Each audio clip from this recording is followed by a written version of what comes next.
दोस्तों, आज मैं आपको एक ऐसे दीवानगी की लव स्टोरी सुना रहा हूँ जिसने ये साबित कर दिया कि जब प्यार दीवानगी पे उतर जाए तो शायद कंट्रोल करना बस में नहीं होता।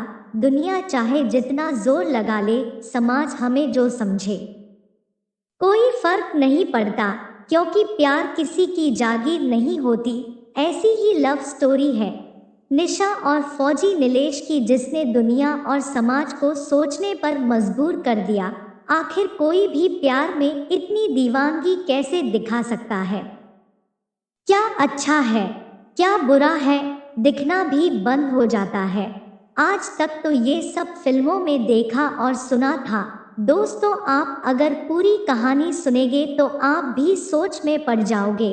नीलेश और निशा की मुलाकात एक शादी समारोह में हुआ था। निशा बहुत ही खूबसूरत थी। उसकी खूबसूरती की जितनी तारीफ करें उतना कम है। शादी समारोह में सब लोग कहीं ना कहीं बिजी थे। तभी नीलेश की नज़र निशा पे पड़ी। निशा को देखकर नीलेश होश खो बैठा। अब नीलेश को शायद पहली नज़र में प्यार हो गया। नीलेश की नज़र निशा से हट ही नहीं रहा था। निशा जिधर जाती नीलेश भी पीछे पीछे जाता। अब नीलेश अपने आप को कंट्रोल नहीं कर पा रहा था, तो नीलेश अब उससे मिलने का रास्ता सोचने लगा। संपर्क साधने के लिए काफ़ी प्रयास किया, लेकिन संपर्क नहीं हो पाया। नीलेश की नज़र बार बार निशा को ढूंढ रही थी। तभी उसका नज़र एक चेयर पर पड़ी। लड़की बैठकर अकेली किसी से बात कर रही थी। अब उसे लगा कहीं ये तो निशा नहीं। करीब जाके देखा तो निशा ही थी। नीलेश खुश हो गया और कुछ सोचा ना समझा नीलेश बगल में चेयर लगाकर बैठ गया और धीरे धीरे बात करना स्टार्ट कर दिया। बात करते करते इतनी गहरी दोस्ती हो गई कि दोनों एक दूसरे से मोबाइल नंबर भी शेयर कर लिया। फिर दोनों वहां से चले गए, लेकिन नीलेश खुशी से झूम रहा था। उसे खुद से विश्वास नहीं हो रहा था कि निशा से बात करना शुरू हो गया। बातचीत करते करते लगभग 6 महीने गुजर चुके थे।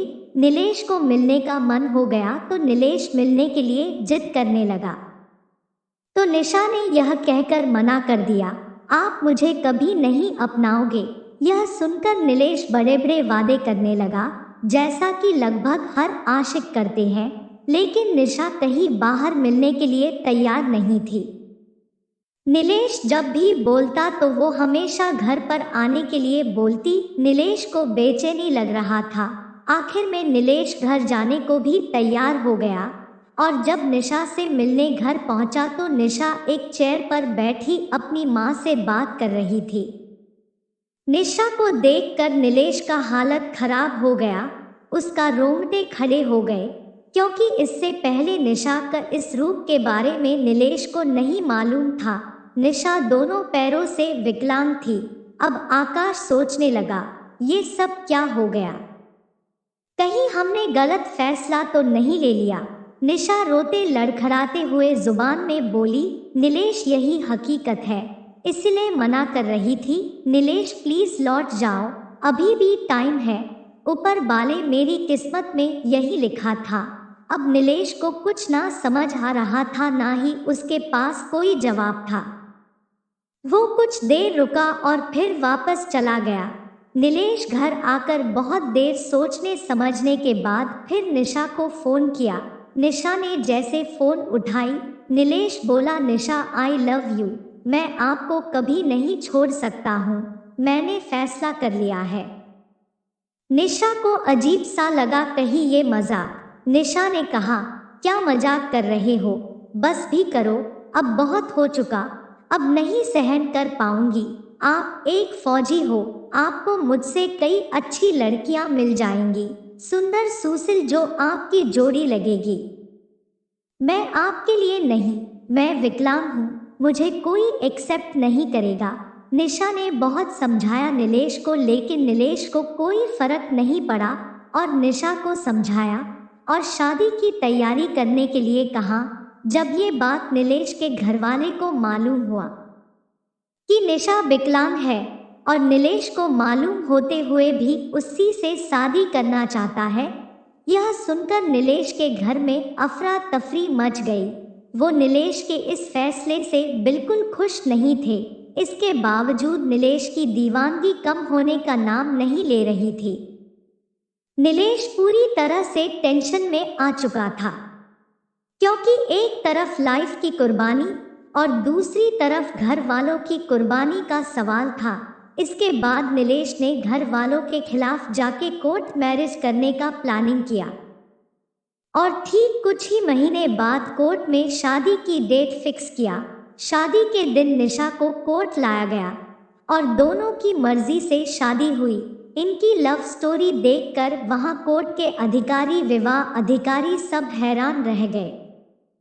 वहां जितने भी मौजूद लोग थे, काफी लोगों ने दिलचस्पी दिखाई और नीलेश की दीवानगी का तारीफ हुआ। यहाँ तक वहां के कर्मचारी भी खुश होकर नीलेश को गिफ्ट भी दिया और फिर दोनों राजी खुशी से अपने घर आ गए। नीलेश के घरवाले ने पहले तो एक्सेप्ट नहीं कर रहे थे, पर निशा के मासूमियत भोलेपन ने नीलेश और निशा को मां सम्मान से अपना लिया। आज वो दोनों खुश है। दोस्तों, इस लव स्टोरी से क्या सीख मिली? क्या नीलेश को सब कुछ जानने के बाद लव स्टोरी को समाप्त कर देना था, या परिवार की बात मानकर निशा को छोड़ देना था? दीवानगी वाले व्यक्ति अगर प्यार करते हैं तो उसकी औकात से ज़्यादा, और अगर नफरत करते हैं तो भी उसकी औकात से ज़्यादा। आपका क्या राय है? ज़रूर शेयर करें और चैनल को ज़रूर सब्सक्राइब ज़रूर करें। धन्यवाद। अगर आप लोग भी पार्ट टाइम कोई इनकम करना हो तो डिस्क्रिप्शन में लिंक है, ज़रूर एक बार चेक कीजिएगा।